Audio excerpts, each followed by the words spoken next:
Hi friends, అందరూ ఎలా ఉన్నారు? ఫ్రెండ్స్, చాణక్యుడు ఒక్క సింపుల్ లైన్లో లైఫ్ అంటే ఏంటో చెప్పాడు. అదేంటంటే, మాట్లాడడం రాని వాళ్ళను ఈ ప్రపంచం ఎప్పుడూ సీరియస్గా తీసుకోదు. అది నువ్వేనా? ఒక్కసారి నీ మనసు లోతుల్లోకి, గతంలోకి చూసుకో. ఎప్పుడైనా ఇంటర్వ్యూలో నీకు అన్ని ఆన్సర్స్ తెలిసినా, మైండ్లో ఫుల్ ప్రిపేర్డ్గా ఉన్నా, అక్కడికి వెళ్ళాక గొంతు డ్రై అయిపోయి అవును సార్, లేదు సార్ అని మాత్రమే నీ నోటి నుండి వచ్చేసిందా? ఎప్పుడైనా మీ క్రష్తో కాఫీ షాప్లో కూర్చున్నప్పుడు గుండె వేగంగా కొట్టుకుని ఎన్నో క్యూట్ లైన్స్ మీ నోటిలో రెడీగా ఉన్నా చివరికి హాయ్ బాయ్ తప్ప ఏమీ బయటికి రాలేదా? ఫ్రెండ్స్ సర్కిల్లో అందరూ కూర్చుని ఎవరో వేసిన జోక్కి గట్టిగా నవ్వుతున్నప్పుడు నీకు కూడా ఒక మంచి జోక్ గుర్తొచ్చింది, చెప్పలేక మౌనంగా ఉండి ఆ తర్వాత మిస్ అయ్యాననుకున్న సందర్భాలున్నాయా? ఆఫీస్ మీటింగ్లో నీ ఐడియా బాగుండి అది టీంకి హెల్ప్ అవుతుంది, కానీ ఇతరులు ఏమనుకుంటారు అని భయంతో నోరు మూసేసి తరువాత నా ఐడియా ఎవరూ వినలేదు అని ఫ్రస్ట్రేట్ అయ్యావా? సోషల్ మీడియాలో కమెంట్ చేయాలనుకుని తరువాత ఎవరైనా ట్రోల్ చేస్తారేమో అని డిలీట్ చేసేసావా? ఎలా ఏం చెయ్యాలన్నా మొహమాటం, భయం నీ జీవితంలో భాగంగా ఉంటే ఇప్పుడు ఆ రోజులకు ఏం చెప్పాల్సిన రోజొచ్చింది. ఈ వీడియోలో నీకు అద్భుతమైన 12 టెక్నిక్స్ గురించి చెప్పబోతున్నా. చాణక్య స్టైల్లో, సైకాలజీ బ్యాక్తో, ప్రాక్టికల్గా. ఇవి నీ మాటలకు వెయిట్ తెచ్చి, నీ వాయిస్ని పవర్ఫుల్గా మార్చి, ఎదుటివాడు నిన్ను ఇగ్నోర్ చేయకుండా సీరియస్గా వినేలా చేస్తాయి. నువ్వు నీ జీవితంలో ఇక మౌనంగా ఉండాల్సిన అవసరం లేదు. నీ మాటలు ప్రపంచానికి వినిపించేలా చేస్తాయి. ఈ వీడియో ముగిసేసరికి నువ్వు కొత్త మనిషిగా మారే అవకాశం ఉంది. ఫ్రెండ్స్, మీకోసం ఎన్నో మంచి మాటలను వీడియో రూపంలో మీ ముందు కడుతున్నాం. దానికి మీరు చేసే సహాయం కేవలం వీడియో నచ్చితే లైక్ చేయడం. ఈ చిన్న పని చేస్తారని ఆశిస్తున్నాం. అలాగే కొత్తగా చూస్తున్నవారు మన ఛానల్ని సబ్స్క్రైబ్ చేసుకోవడం మర్చిపోకండి. ఇక స్టార్ట్ చేద్దాం. ఫ్రెండ్స్, ఎన్నిసార్లు మీ జీవితంలో ఇలా జరిగిందో ఆలోచించండి. మనసులో ఎన్నో విషయాలుంటాయి, అన్నీ క్లియర్గా చెప్పాలని ఉంటుంది. కానీ సరైన సమయం వచ్చినప్పుడు నోరు తెరవలేకపోతాం, లేదా చెప్పకూడని మాట చెప్పేసి రాత్రంతా మనసు కుంగిపోతుంది. అప్పుడు అలా చెప్పి ఉంటే బాగుండేది అని, కొంచెం బుద్ధిగా, తెలివిగా మాట్లాడి ఉంటే ఎంత బాగుండేది అని అనిపిస్తుంది. ఇలాంటిది ఎప్పుడైనా జరిగిందా? అయితే నమ్మండి, మీరు ఒక్కరే కాదు. మనసు స్వచ్ఛంగా ఉండి మాటల్లో తడబడే వాళ్ళందరికీ ఇదే ప్రాబ్లం. ఈ ప్రపంచంలో అత్యధికంగా మోసపోయేది బాగా మాట్లాడగలిగిన వాళ్లే, అయితే తెలివి లేకుండా మాట్లాడేవాళ్ళు. ఇప్పుడున్న ప్రపంచంలో రిలేషన్షిప్స్ నుంచి ఆఫీస్ వరకు, బిజినెస్ నుంచి సోషల్ మీడియా వరకు ఎక్కడైనా ఇదే నిజం. సరైన సమయంలో, సరైన విధంగా, కొంచెం స్టైల్తో మాట్లాడే వాళ్ళని సీరియస్గా తీసుకుంటారు. ఎందుకంటే మాట్లాడడం అంటే ఏదో ఒకటి సౌండ్ చేయడం కాదు, అది ఒక ఆర్ట్. మీ సెల్ఫ్ కాన్ఫిడెన్స్ని చూపించే ఆర్ట్, మీ పర్సనాలిటీని హైలైట్ చేసే ఆర్ట్. ఎదుటివాడు మిమ్మల్ని రెస్పెక్ట్ చేస్తాడా లేక ఇగ్నోర్ చేస్తాడా అనేది కూడా నిర్ణయించే ఆర్ట్. ఊహించండి, ఒకడు చాలా స్మార్ట్గా కనిపిస్తాడు, బాగా డ్రెస్ చేసుకుని వేస్తాడు, కానీ మాట్లాడడం మొదలెట్టగానే అన్ని గుడ్ ఇంప్రెషన్స్ పోతాయి. ఎందుకంటే నిజమైన ఐడెంటిటీ మాటలతోనే ఫామ్ అవుతుంది, లుక్తో కాదు. ప్రపంచంలో జ్ఞానం, టాలెంట్, అవకాశాలున్నవాళ్లు కోట్ల సంఖ్యలో ఉన్నారు. కానీ బాగా ఎక్స్ప్రెస్ చేయలేకపోతే అన్నీ వేస్ట్ అయిపోతాయి. ఒక నవజాత శిశువులా అయిపోతారు. అన్నీ ఉన్నా మాట్లాడలేరు, హెల్ప్లెస్ అయిపోతారు. నిజమేంటంటే, జాబ్ ఇంటర్వ్యూ అయినా, క్లయింట్తో డీల్ అయినా, తెలియని వాడితో ఫస్ట్ మీటింగ్ అయినా, క్రష్తో కాఫీ అయినా, ఇంటెలిజెంట్గా, కాన్ఫిడెంట్గా, కొంచెం క్లవర్గా మాట్లాడగలిగితే ఏ సిచ్యువేషన్ అయినా మీ వైపు తిప్పేసుకోవచ్చు. చాణక్యుడన్నాడు, మాట్లాడటం రాని వాళ్లను ప్రపంచం సీరియస్గా తీసుకోదు. ప్రపంచంలోని గొప్ప వక్తలందరూ తమ మాటలతో ఎదుటివారిని బంధిస్తారు. ఎందుకంటే వాళ్ల వాయిస్లో నిజం ఉంటుంది, మాటల్లో పవర్ ఉంటుంది. టెక్నిక్ నంబర్ 1, ఎమోషన్స్ని కంట్రోల్ చేయండి. ఎందుకంటే అన్కంట్రోల్డ్ ఎమోషన్స్ మీ స్మార్ట్నెస్ని పాడు చేస్తాయి. ఫ్రెండ్స్, మీరు ఎంత ఇంటెలిజెంట్ అయినా ఎమోషన్స్ మీ మాటల్ని కంట్రోల్ చేస్తే కమ్యూనికేషన్ పవర్ వెంటనే హాఫ్ అవుతుంది. చాలామంది ఇక్కడే ఫెయిల్ అవుతారు, ఎందుకంటే కోపంలో అనకూడని మాటలు అనేస్తుంటారు. కొందరు మాటల్లో బలహీనంగా కనిపిస్తారు, ఎందుకంటే భయం, బాధ లేదా ఇన్సెక్యూరిటీ వాళ్ల వాయిస్ టోన్లో కనిపిస్తాయి. స్ట్రైట్గా చెప్పాలంటే ఎమోషన్స్ బట్టి తీసుకునే డిసిషన్స్ ఎప్పుడూ తప్పవుతాయి. అదే మాట్లాడడానికి కూడా వర్తిస్తుంది. కోపం మూలంగా మాట్లాడితే మాటలు తప్పుగా వినిపిస్తాయి. భయం మూలంగా మాట్లాడితే బలహీనంగా కనిపిస్తారు. సాడ్నెస్ మూలంగా మాట్లాడితే మాటలు డల్ అవుతాయి. కానీ ఎమోషన్స్పై కంట్రోల్ వచ్చినప్పుడు మీ వాయిస్ స్టెడీ అవుతుంది, టోన్ బ్యాలెన్స్ అవుతుంది, మాటల్లో మెచ్యూరిటీ కనిపిస్తుంది. ఎదుటివాడు వెంటనే ఫీల్ అవుతాడు. ట్రిక్ ఏంటంటే ఎమోషన్స్ని సప్రెస్ చేయడం కాదు, వాటిని మీ మాటలకు గైడ్ చేయడం. కోపంగా ఉంటే ఇమ్మీడియట్గా రెస్పాండ్ కాకండి. బాధగా ఉంటే మేజర్ డెసిషన్స్ తీసుకోకండి. అలా చేస్తే ప్రతి సిచ్యువేషన్ని మీ వైపు తిప్పుకోగలరు. టెక్నిక్ నంబర్ 2, మీ మాటలకు వెయిట్ తెచ్చుకోండి. ఎందుకంటే కొందరు మాట్లాడితే గాలికి ఎగిరిపోతాయి, మరికొందరు అదే మాట చెప్పినా ఎదుటివాడు శ్రద్ధగా వింటాడు. డిఫరెన్స్ ఏంటంటే వాళ్ళు తమ మాటలకు వెయిట్ తెచ్చుకున్నారు. మీరు సీరియస్గా తీసుకోబడాలంటే ముందు మీరు మీ మాటల్ని సీరియస్గా తీసుకోండి. సెల్ఫ్ రెస్పెక్ట్ లేకుండా ఎదుటి వాళ్ళ నుంచి రెస్పెక్ట్ రాదు. మీరు మీ అభిప్రాయాలపై కన్ఫ్యూజ్ అయితే, ఒకరి మాటకు మారిపోతుంటే ఎదుటివాడు వెంటనే గ్రహిస్తాడు, ఇతను లోపల బలంగా లేడుగని. అలాంటి వాళ్లను ప్రపంచం సులభంగా తీసుకుంటుంది. ఏ వయసైనా, ఏ పొజిషన్లో ఉన్నా మీ మాటల strength, voice stability, body language చూసి మీ స్ట్రెంగ్త్ని జడ్జ్ చేస్తారు. కాబట్టి మాట్లాడేటప్పుడు ఏం చెప్పాలి అని మాత్రమే కాదు, ఎలా చెప్పాలి అని కూడా ఆలోచించండి. మాటలు క్లియర్గా, కూల్గా, కాన్ఫిడెన్స్తో ఉండాలి. టెక్నిక్ నెంబర్ 3, ట్రూ క్లెవర్నెస్ అంటే ఫేక్ చేయడం కాదు, నిజమైన కాన్ఫిడెంట్గా ప్రెజెంట్ చేసుకోవడం. చాలామంది క్లెవర్ అంటే ఫేక్ అవ్వాలని అనుకుంటారు, కానీ నిజం రివర్స్. నిజమైన క్లెవర్నెస్ అంటే ఎవరి వాయిస్ స్టైల్ కాపీ చేయడం కాదు, మీ ఒరిజినల్ని కాన్ఫిడెన్స్తో చూపించడం, ఎదుటివాడు ఆకర్షితుడవడం. ఒకడు ఓవర్ స్టైలైజ్ చేసి వారిది కాని టోన్లో మాట్లాడితే వెంటనే ఫేక్గా కనిపిస్తాడు. చాణక్యుడన్నాడు, వ్యక్తి నిజమైన ఐడెంటిటీ అతని కండక్ట్, ప్రిటెన్స్ మాటలు కాదు. చిరంజీవి గారిదో, సాయి కుమార్ గారిదో డీప్ వాయిస్ కాపీ చేస్తేనో, లేదా ఏ మోటివేషనల్ స్పీకర్ అబ్దుల్ కలాం గారిలా స్లోగా మాట్లాడితే వింతగా అనిపిస్తుంది కదా. కానీ నిజమైన మ్యాజిక్ మీ ఒరిజినల్ ఐడెంటిటీలోనే ఉంటుంది.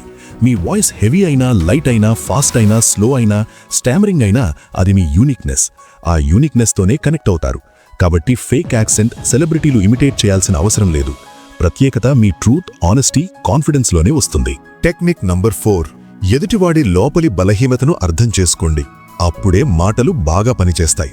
ఫ్రెండ్స్, ప్రపంచంలో స్మార్ట్ ఎవరంటే ఎక్కువ మాట్లాడేవాళ్లు కాదు, ఎదుటివాడిని లోతుగా అర్థం చేసుకునేవాళ్లు. నిజమైన మాటల తెలివి అంటే ఎదుటివాడి సౌండ్ వినడం కాదు, లోపలి స్టోరీ వినడం. ఎంత బలంగా, కాన్ఫిడెంట్గా, హ్యాపీగా కనిపించినా అందరి లోపల ఏదో ఒక భయం, ల్యాక్, పెయిన్ లేదా బ్రోకెన్ పార్ట్ ఉంటుంది. దాన్ని గుర్తించేవాడే నిజమైన తెలివైనవాడు, ఇన్ఫ్లుయెన్స్ చేయగలిగినవాడు. చాణక్యుడన్నాడు, ఎవరినైనా జయించాలంటే ముందు వాళ్ల బలహీనత తెలుసుకో.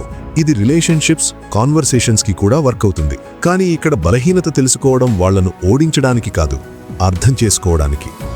మాట్లాడేటప్పుడు వాళ్ల మాటలు మాత్రమే కాదు, వాటి వెనక ఉన్న సైలెంట్ ఫీలింగ్స్ని గమనించండి. ఎవరైనా డబ్బు గురించి రిపీట్ చేస్తున్నారంటే డబ్బు కాదు, ఫ్యూచర్ లాస్ అవ్వడం భయం. ఎవరైనా ప్రశంస కోసం చూస్తున్నారంటే లైఫ్లో నిజమైన అప్రిసియేషన్ రాలేదు. ఆగ్రహంగా మాట్లాడుతున్నారంటే వెనక ఏదో పెయిన్ దాగి ఉంది. వాళ్ళు చూపిస్తున్నది నిజమైన స్టోరీ కాదు, దాచినదే అసలు స్టోరీ. ఆ దాచిన బలహీనతను గుర్తించి అదే లెవెల్లో మాట్లాడితే ఎదుటివాడు మిమ్మల్ని సాధారణ మనిషిగా కాదు, మనసుని అర్థం చేసుకునేవాడిగా చూస్తాడు. అప్పుడు కాన్వర్సేషన్ సింపుల్ టాక్ నుంచి డీప్ రిలేషన్షిప్గా మారిపోతుంది. వాళ్ళు మిమ్మల్ని సీరియస్గా వింటారు, ట్రస్ట్ చేస్తారు, ఓపెన్ అవుతారు. కానీ గుర్తుంచుకోండి, బలహీనత గుర్తించడం తెలివి, దాన్ని హర్ట్ చేయడానికి యూజ్ చేయడం మోసం. మంచి పర్సన్ దాన్ని అర్థం చేసుకోవడానికి, కనెక్ట్ అవ్వడానికే యూజ్ చేస్తాడు. అప్పుడు మీ వాయిస్కి ఎవరూ ఇగ్నోర్ చేయలేని పవర్ వస్తుంది. టెక్నిక్ నంబర్ 5, ఎక్కడ మాట్లాడాలి, ఎక్కడ మాట్లాడకుండా ఉండాలో తెలుసుకోవడమే నిజమైన తెలివి. ప్రపంచంలో మాట్లాడేవాళ్లు చాలామంది ఉన్నారు, కానీ అర్థంతో మాట్లాడేవాళ్లు చాలా తక్కువ. క్లెవర్ పర్సన్ అంటే ఎక్కడైనా తన అభిప్రాయం ఇచ్చేవాడు కాదు, సరైన సమయం, సరైన చోటు, సరైన వ్యక్తితో మాట్లాడేవాడు. అప్పుడే మాటలకి ఇంపాక్ట్ వస్తుంది. కొన్నిసార్లు ఒకే లైన్ ఎవరి హార్ట్ని గెలుచుకుంటుంది, అవకాశమిస్తుంది, మీ ఇమేజ్ని ఎలివేట్ చేస్తుంది. కొన్నిసార్లు మాట్లాడాల్సిన చోట మాట్లాడకపోయినా నష్టం జరుగుతుంది. కాబట్టి తెలివి అంటే మాట్లాడటం కాదు, ఎప్పుడు మాట్లాడాలో, ఎప్పుడు మౌనంగా ఉండాలో తెలుసుకోవడం. మాట్లాడే ముందు సిచ్యువేషన్ తెలుసుకోండి, ఎదుటివాడిని అర్థం చేసుకోండి. కాన్వర్జేషన్ నాయిస్ కాదు, అది ఆర్ట్. మొదట ఆలోచించి తరువాత మాట్లాడటం. సోషల్ మీడియా ఈ ట్రిక్కి ఈజీగా హెల్ప్ చేస్తుంది. ఇప్పుడు వాళ్ళు ఏమి లైక్ చేస్తున్నారు, ఎవరిని ఫాలో అవుతున్నారు, ఏ టాపిక్స్కి రియాక్ట్ అవుతున్నారు అన్నీ తెలుస్తాయి. ఆ ఇంట్రెస్ట్ టాపిక్ తీసుకొచ్చినప్పుడు వాళ్ళు ఇన్స్టెంట్గా కనెక్ట్ అవుతారు. ఇతను నా గురించే మాట్లాడుతున్నాడు అనిపిస్తుంది. అక్కడే స్ట్రాంగ్, ఎఫెక్టివ్ కాన్వర్జేషన్ స్టార్ట్ అవుతుంది. టెక్నిక్ నంబర్ 6, నో చెప్పడం నేర్చుకోండి. ఎందుకంటే అందరినీ ప్లీజ్ చేయాలని ట్రై చేయడం అతిపెద్ద మోసం. నిజంగా క్లెవర్గా మాట్లాడాలంటే ముందు ఒకటి అర్థం చేసుకోండి, ఈ ప్రపంచంలో అందరినీ సంతోషపరిచేవాడు పుట్టలేదు. ట్రై చేసేవాళ్లు మొదట సంతోషం కోల్పోతారు. ఎక్కువ మాట్లాడి ఎవరికైనా ఎస్ చెప్పినా మన వాల్యూ తగ్గిపోతుంది. వాళ్ళు మిమ్మల్ని గ్రాంటెడ్గా తీసుకుంటారు. ఇతని దగ్గర ఏదైనా చేయించుకోవచ్చు, రిజెక్ట్ చేయడు అని అనుకుంటారు. చాణక్యుడు క్లియర్గా చెప్పాడు, అందరినీ సంతోషపరచాలనుకునేవాడు చివరికి ఓడిపోతాడు. ఇప్పుడు ఈ రోజుల్లో ఇదే నిజం. అందరినీ సంతోషపరచాలని మీ డిజైర్స్, వర్క్, ప్రయారిటీస్, లైఫ్ అన్నీ సైడ్కి పెట్టేస్తారు. అదే మీ పెద్ద మిస్టేక్. నో అనడం రిజెక్షన్ కాదు, అది ఆర్ట్, స్కిల్, బౌండరీ సెట్ చేసే టెక్నిక్. క్లియర్గా, రెస్పెక్ట్ఫుల్గా ఇది నేను చెయ్యలేను, నాకు నా కమిట్మెంట్స్ ఉన్నాయి అని చెప్పినప్పుడు మీ సెల్ఫ్ వర్త్ పెరుగుతుంది. ఎదుటివాడు బాధపడతాడు, కానీ తరువాత తనకి మీ టైం, ఎనర్జీకి మీరు వాల్యూ చేస్తారని అర్థమవుతుంది. అలాంటి వాళ్లను ఎవరూ ఈజీగా తీసుకోరు. Technique number 7. కొన్ని విషయాలు దాచి ఉంచడమే క్లెవర్నెస్. ప్రపంచం మాట్లాడటం నేర్పుతుంది, కానీ నిజమైన తెలివి ఎప్పుడు మాట్లాడకూడదో తెలుసుకోవడంలో ఉంది. ప్రతి విషయంపై అభిప్రాయం ఇవ్వడం, ప్రతి సిచ్యువేషన్కి రియాక్ట్ అవ్వడం, ప్రతి నిజాన్ని బయటపెట్టడం ఇది తెలివి కాదు, మూర్ఖత్వం. వైస్ పర్సన్కి తన మాటల వాల్యూ తెలుసు. ఆలోచించి చెప్పిన మాటకి ఇంపాక్ట్ ఉంటుంది, ఆలోచించకుండా చెప్పినది హాని చేస్తుంది. చాణక్యుడు అన్నాడు, అన్సాలిసిటెడ్ అడ్వైజ్ ఇచ్చేవాడు, ఆలోచించకుండా మాట్లాడేవాడు మూర్ఖుడు. చాలాసార్లు మనం త్వరగా మాట్లాడి మన హార్ట్ లైట్ చేసుకుంటాం, కానీ ఎదుటివాడి మీద భారం వేస్తాం. చాలా రిలేషన్షిప్స్ బ్రేక్ అవ్వడానికి కారణం త్వరగా మాట్లాడటం, స్లోగా అర్థం చేసుకోవడం. సైలెన్స్ బలహీనత కాదు, సెల్ఫ్ కంట్రోల్. మాటల్ని కంట్రోల్ చేసినప్పుడు మాటల వాల్యూ పెరుగుతుంది. అలాంటి వాడు మాట్లాడితే ఎదుటివాళ్లు ఊరుకుంటారు, ఎందుకంటే అతను రీజన్ లేకుండా మాట్లాడడు. Technique number 8. తక్కువ మాటలతోనే బజ్ క్రియేట్ చేయడం. ఇదే truly influential people hallmark. Clever అనడం మాటల ఆర్ట్ మాత్రమే కాదు, ఎంత మాట్లాడాలో తెలుసుకోవడం. ఇప్పుడు చాలామంది ఎక్కువ మాట్లాడితే స్మార్ట్గా కనిపిస్తామని అనుకుంటారు, కానీ రివర్స్. ఎక్కువ మాట్లాడితే పీపుల్ బోర్ అవుతారు, మాటల ఇంపాక్ట్ పోతుంది. నిజమైన తెలివి తక్కువ మాటలతో బిగ్ ఇంపాక్ట్ క్రియేట్ చేయడం. చాణక్యుడన్నాడు, మూర్ఖుడి గుర్తు ఏం చెప్పాడో కాదు, ఎప్పుడు మౌనంగా ఉన్నాడు. పాజ్ ఎప్పుడు చెయ్యాలి, ఎప్పుడు మాట్లాడాలి, ఎప్పుడు స్మైల్ చేసి మూవ్ అవ్వాలో తెలుసుకోవడమే ఇంటెలిజెన్స్ టెస్ట్.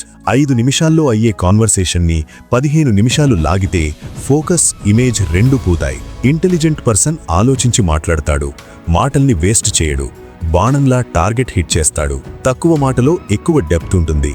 ఒక లైన్ మైండ్లో స్టిక్ అయి వాళ్ళు ఇతరులకు రిపీట్ చేస్తారంటే అదే నిజమైన ఇంపాక్ట్. Technique number 9. వినడం నేర్చుకోండి. ఎందుకంటే క్లెవర్గా ఉండేవాళ్లు తక్కువ మాట్లాడతారు. ప్రపంచం మిమ్మల్ని బాగా వినాలంటే మీరు ముందు గ్రేట్ లిసనర్ అవ్వాలి. వినడం సింపుల్గా అనిపిస్తుంది, కానీ అదే ట్రిక్. ఇప్పుడు అందరూ మాట్లాడాలని, అభిప్రాయం చెప్పాలని చూస్తారు, కానీ బాగా వినేవాళ్లు చాలా తక్కువ. వాళ్లే క్రౌడ్లో స్టాండౌట్ అవుతారు.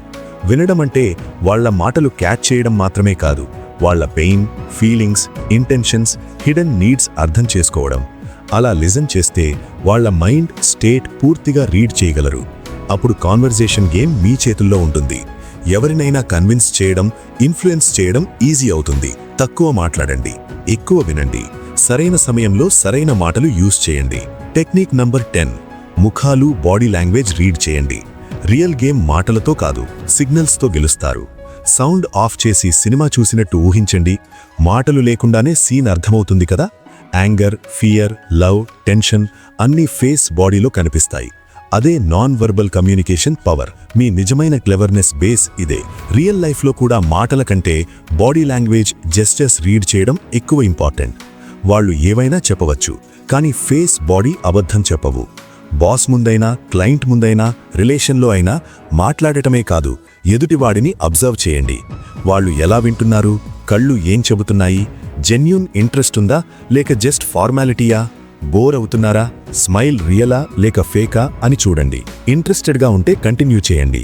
వాచ్ చూస్తున్నారు, ఫోన్ తీసుకుంటున్నారు, చూపు మార్చారు అంటే టాపిక్ మార్చండి, లేదా ఏదైనా ఆసక్తికర క్వశ్చన్ అడిగి మీ వైపుకు తీసుకురండి. Technique number 11. పీపుల్ నిజమైన నీడ్స్ గుర్తించండి. ఎందుకంటే హార్ట్ సెర్చ్ చేసే మాటలే ఫాస్టెస్ట్ ఇంపాక్ట్ చేస్తాయి. బయట ఎంతో స్ట్రాంగ్గా కనిపించినా అందరి లోపల ఏదో ఒక నీడ్ ఉంటుంది. ప్రశంస, ఎవరైనా వినడం, సెక్యూరిటీ, రెస్పెక్ట్, జడ్జ్ చేయకుండా అర్థం చేసుకోవడం లాంటివి. చాణక్యుడన్నాడు, పీపుల్ వినేది వాళ్లకి కావాల్సినదే. అంటే వాళ్ల నీడ్ గుర్తిస్తే మీ మాటలు మైండ్ కాదు, హార్ట్కి చేరతాయి. ఎవరైనా ప్రాబ్లమ్స్ లిస్ట్ చేస్తున్నారంటే అడ్వైస్ కాదు, సపోర్ట్ కావాలి. బోస్టింగ్ చేస్తున్నారంటే వాలిడేషన్ కావాలి. ఆగ్రహంగా ఉన్నారంటే ఆర్గ్యుమెంట్ కాదు, అర్థం కావాలి. ఆ హిడెన్ నీడ్ని ట్యాప్ చేసినప్పుడు కన్వర్సేషన్ కనెక్షన్ అవుతుంది. ఇతను నన్ను అర్థం చేసుకున్నాడు అనిపిస్తుంది. Technique number 12. పాజ్ చేయడం. ఇదే మీ మాటలకు నిజమైన వెయిట్ తెస్తుంది. చాలామంది తొందరగా మాట్లాడతారు, అందుకే మాటలు త్వరగా ఎగిరిపోతాయి. కానీ క్లెవర్, ఇంటెలిజెంట్ వాళ్ళు పాజ్ చేస్తారు. ప్రతి లైన్ తర్వాత కొంచెం ఆగుతారు. ఆ స్మాల్ పాజ్ మాటల్ని బాణంలా హిట్ చేస్తుంది. ఇక్కడ 2 మ్యాజిక్లు జరుగుతాయి. 1, ఎదుటివాడికి అర్థం చేసుకునే ఫీల్ అయ్యే టైం వస్తుంది. 2, మీరు సూపర్ కాన్ఫిడెంట్, ఇంటెలిజెంట్గా కనిపిస్తారు. ఫాస్ట్ స్పీచ్ నర్వస్నెస్ చూపిస్తుంది. స్లో స్పీచ్ స్ట్రెంగ్త్ చూపిస్తుంది. కింగ్ లాగా ఎవరికి ప్రూవ్ చేయాల్సిన అవసరం లేకుండా. పాజ్ ప్లస్ స్లో మాటలు ప్లస్ ఐ కాంటాక్ట్, ఈ 3 కలిస్తే మీ మాటలు హార్ట్, మైండ్ రెండింట్లోనూ పడతాయి, గుర్తుండిపోతాయి. ఫ్రెండ్స్, ఇప్పుడు నీ చేతిలో నిజమైన పవర్ ఉంది. మాటలు కేవలం సౌండ్ కాదు, అవి నీ ఆయుధం, నీ గుర్తింపు, నీ స్ట్రెంగ్త్, నీ ఐడెంటిటీ. ఈ 12 టెక్నిక్స్ నువ్వు ప్రాక్టీస్ చేస్తే ఏం జరుగుతుందో ఊహించు. ఇకపై ఇంటర్వ్యూలో నీ ఐడియాలు ఎవరూ ఇగ్నోర్ చెయ్యరు. వాళ్ళు నిన్ను సీరియస్గా వింటారు. క్రష్ ముందు నోరు తెరిచినప్పుడు నీ మాటలు హార్ట్లోకి వెళ్తాయి. జస్ట్ హాయ్ కాదు, రియల్ కనెక్షన్ జరుగుతుంది. ఫ్రెండ్స్ గ్రూప్లో నువ్వు మాట్లాడితే అందరూ వింటారు. నీ ఒపీనియన్ వాల్యూ పెరుగుతుంది. ఆఫీస్లో, బిజినెస్లో, సోషల్ మీడియాలో నీ వాయిస్లో ట్రూత్, నీ మాటల్లో పవర్ కనిపిస్తుంది. ప్రపంచం నిన్ను రెస్పెక్ట్ చేస్తుంది, ఇగ్నోర్ చెయ్యదు. చాణక్యుడి మాటలు ఇప్పటికీ 100% ట్రూ. మాటరాని వాణ్ణి ఎవరూ సీరియస్గా తీసుకోరు. కానీ నువ్వు ఇక ఆ కేటగిరీలో ఉండవని ఆశిస్తున్నాను. ఈ స్కిల్ నీ రిలేషన్స్ని డీప్ చేస్తుంది, నీ కెరియర్ని లెవలప్ చేస్తుంది, నీ సెల్ఫ్ కాన్ఫిడెన్స్ని హై చేస్తుంది. నువ్వు స్పెషల్. నీ గ్రేట్నెస్ ఇక బయటపడాలి. కాబట్టి ఇప్పుడే స్టార్ట్ చేయి. ఈ వీడియో నీకు హెల్ప్ అయితే లైక్ చేయండి. నీ సపోర్ట్ నాకు ఎనర్జీ ఇస్తుంది. అలాగే మన ఛానల్ని సబ్స్క్రైబ్ చేసుకోండి. మరిన్ని లైఫ్ చేంజింగ్ టెక్నిక్స్ మిస్ కాకుండా. కమెంట్లో నీ ఫేవరెట్ టెక్నిక్ ఏంటో, లేదా ఇప్పుడు ఏ సిచ్యువేషన్లో ట్రై చేస్తావో రాయ్. నేను చదివి రిప్లై ఇస్తాను. నువ్వు రెడీ అయితే ప్రపంచం కూడా రెడీ. మళ్ళీ నెక్స్ట్ వీడియోలో కలుద్దాం. అప్పటి వరకు కాన్ఫిడెంట్గా మాట్లాడు, పవర్ఫుల్గా మాట్లాడు, కానీ మాట్లాడు. జై హింద్.